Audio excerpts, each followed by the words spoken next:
All right. We got Very cool. tons of great names today. This one may be in the top 10 of all names that I've had on the show. Lamba. Yeah. That's an amazing name. Founder of Certa with a C, CERTA, get certa.com. And we're talking about a very obviously poignant business issue with the risk management side of supply chain disruptions. And I'm sure even you in the third party lifecycle management business could never have imagined this many issues so quickly. What were you doing before the pandemic in this space as you have kind of the next evolution of this third party risk management side of things as we've had the biggest disruptions in supply chain probably in history? David, good morning. Good morning. Prior to this, I actually was an investor in software companies, and prior to this, I was a consultant with McKinsey. But I started my career as an engineer, so I sort of wanted to be, I wanted to build software, and I'm the happiest doing when I'm building software. I'm the happiest doing it. So I've been doing it for some time. So prior to the pandemic, it was still a problem. So what we found is that the number of firms that a company works with, right, a number of vendors, partners, etc., is higher than the number of employees that a company has. So it's like a web of companies that comes together to provide a service or a product, right? And there are always new challenges in working with supply chains.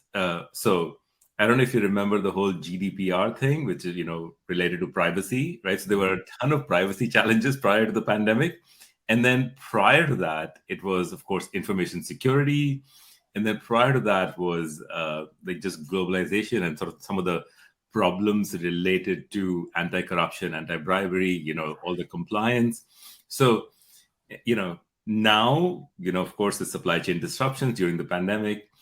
Going forward, we see a massive sort of, I think, change in supply chains caused due to this emphasis on sustainability, right?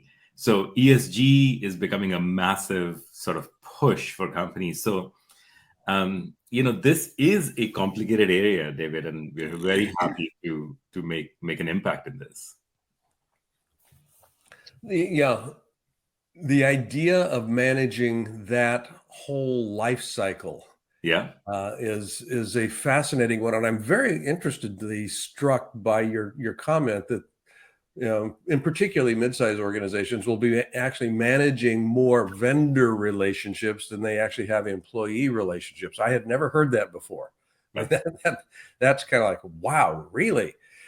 How do you, and the quality, the success of any business is predicated on the quality of the relationships that are a part of that business. That's right. And if the relationships are working well, you got a pretty good shot at being successful. But not a lot of people will take any time to pay attention to the qualitative nature of relationships. They've just got a relationship and it's just what it is. How are you setting your platform up so that the qualitative nature of those relationships are actually front and center? It's a great question. So every firm initially will try to manage all the, of course, first the compliance and the regulatory stuff, right? And then the quantitative stuff, right? Which is, what's the score for infosec risks and privacy risks, etc., right? But the qualitative stuff is where the real value is, right? Mm-hmm. And most firms aren't able to do that well at all. So the way we are approaching it is, once an organization creates this network between them and their vendors and partners, then, I'm a software guy, right? So what we are able to create is different apps on top of the network. So one of those apps is what we call performance management, which is pretty similar to an internal Yelp. Mm-hmm. So in that case, you can actually gather the qualitative aspects of the relationship between your firm and your vendors and your partners and make that available just within your firm, right? So you can just improve how you work with them. So it's similar to the way you manage your people, taking that to your vendors as well, because the amount of money spent on the vendors is higher, the amount of number of vendors is higher, and the risk, just because of the amount of data, et cetera, that you share with your vendors now is higher. So it's interesting. You and I both have lives filled with sports, and you have had great success in your life. Educated at Wharton, successful as a VC, a variety of McKinsey. Great successes working with Microsoft and TechStars in your startup. But looking at your background and your tremendous physique, you and I have, I think, shared an experience in life, a lesson that I learned that's probably the most powerful lesson for entrepreneurs. And that's, people will laugh at you. The people who love you most, by the way, will laugh at you, scoff at you, and make fun of you as an entrepreneur, and think you're nuts, by the way. But my favorite part of it is if you stick to it, they'll applaud you.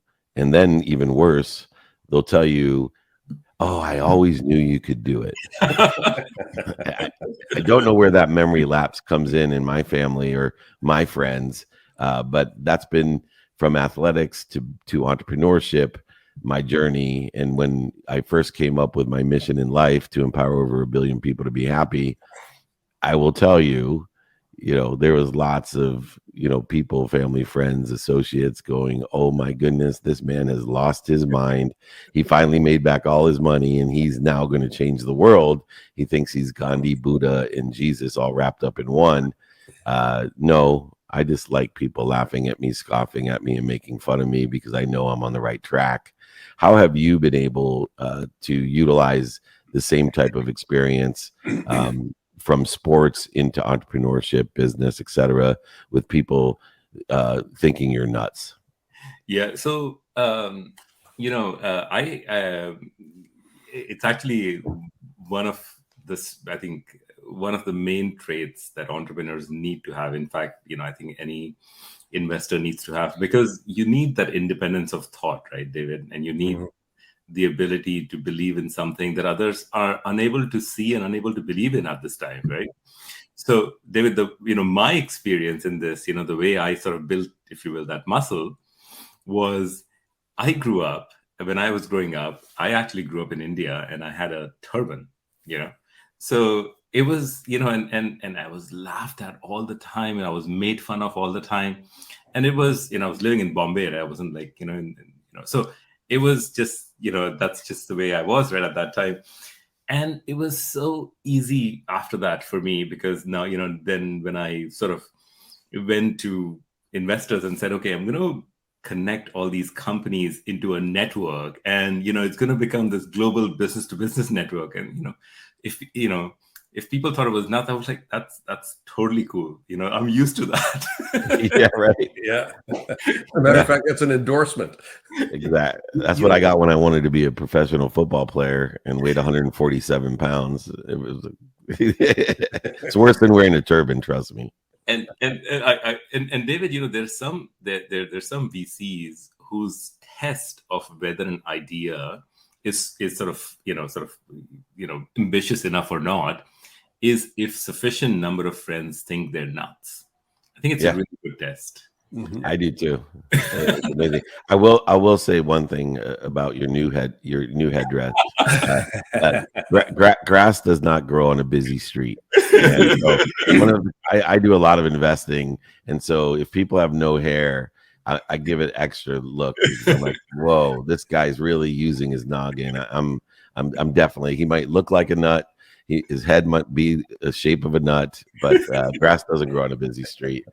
Blaine, you got time for the last question? Yeah, going back to Certa, one of the claims that you make, from a marketing perspective, is that I, as a entrepreneur, would have the ability to onboard vendors at least 3 times faster than I typically would without this platform.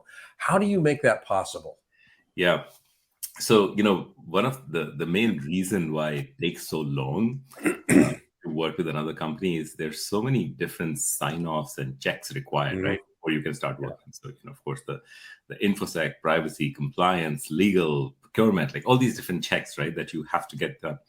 And one of the simplest ways by which we do that is, of course, we automate the entire process, but we also make part of the process run in parallel. And without technology, it sort of goes email by email, sort of one desk to another desk, and it just takes a lot longer. So you just make these approvals parallel, and you make them all rules based on the rules of the company, so that they can sit comfortably, and the process runs very flawlessly. Right. Beautiful.